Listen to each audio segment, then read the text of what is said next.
மதுரை மீனாட்சி சுந்தரேஸ்வரர் கோவில் சித்திரை திருவிழாவின் முக்கிய நிகழ்வான திருத்தேரோட்டத்திற்காக தேர்கள் கட்டும் பணிகள் தீவிரமாக தொடங்கியுள்ளன.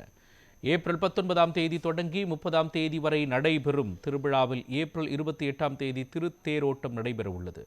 இதற்காக மீனாட்சி அம்மனுக்கு சுமார் 12 டன் எடையுள்ள தேரும், சுந்தரேஸ்வரர் மற்றும் பிரியாவிடைக்கு 16 டன் எடையுள்ள பெரிய தேரும் கட்டப்பட்டு வருகின்றன. 25க்கும் மேற்பட்ட பணியாளர்கள் விரதம் இருந்து மரம், கயிறு மற்றும் அலங்கார துணிகள் கொண்டு தேர்களை உருவாக்கும் பணியில் ஈடுபட்டுள்ளனர். இதுகுறித்து ஓரிரு நாட்களில் பணிகள் நிறைவடையும் என்றும் தெரிவிக்கப்பட்டுள்ளது.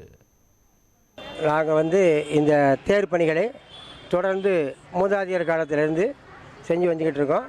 எங்களுடைய தாத்தா, அப்பா, அதற்கு பின்னால் நாங்கள் இந்த வேலைகளை செய்து வந்துக்கிட்டு இருக்கின்றோம்.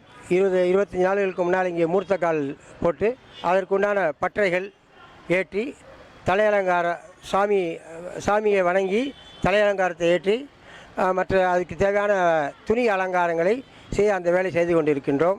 இது உண்டான வேலை இன்னும் வடங்களை அமைத்து குதிரைகளை தூக்கி வைத்து அந்த வேலைகளை பூர்த்தி செய்தவுடன் தேர் முழுமை பெறும் என்பதை இந்த நேரத்தில் தெரிவித்துக் கொள்கிறோம். ஏற்கனவே தேரில் உள்ள சக்கரங்கள் கொஞ்சம் பழுதடைந்த நிலையில் இருந்தனால இப்போ அதை புதுமையாக தேவஸ்தான சார்பில் அதை மாற்றி கொடுத்துருக்காங்க. இப்போ மாற்றிய சக்கரம் நாங்கள் அன்றைக்கி வெள்ளோட்டமாக இழுத்து பார்த்தோம், நல்ல முறையில் இருக்கின்றது. அதை சுற்றி வந்தவுடன் அதை முழுமையான அதனுடைய இதை பார்த்துக்கொள்ளலாம்.